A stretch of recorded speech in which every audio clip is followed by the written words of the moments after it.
Cleanup efforts are officially underway at the site of a huge warehouse fire in Richmond.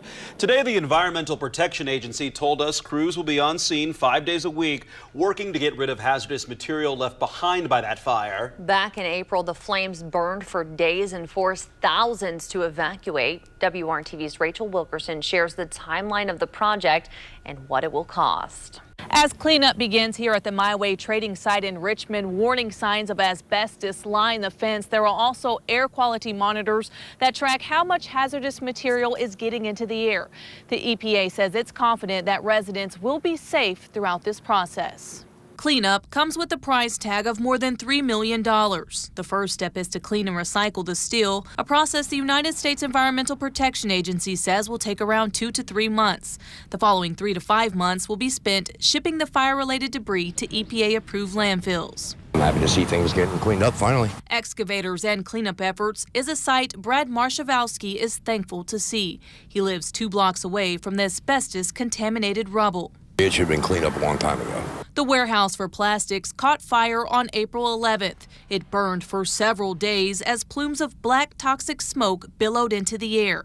Residents expressed concern about their health. We had to stay inside. Impacted all of us.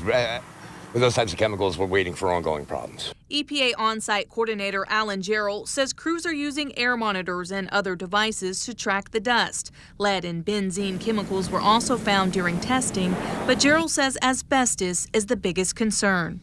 We're treating it all as fire-related, asbestos-containing debris because, for us to, nitpick and go through and sample every little portion, there'd be hundreds of thousands of dollars just in sampling costs.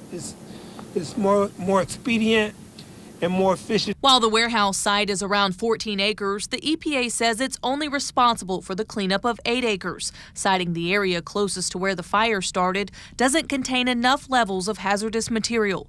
The city of Richmond, My Way Trading Incorporated, and Seth Smith own the site. As far as who is responsible for cleaning up the rest of the property, the EPA says the city of Richmond will have to figure that out. Rachael Wilkerson, WRTV. Well, the EPA's portion of the cleanup is expected to be finished in the summer of next year.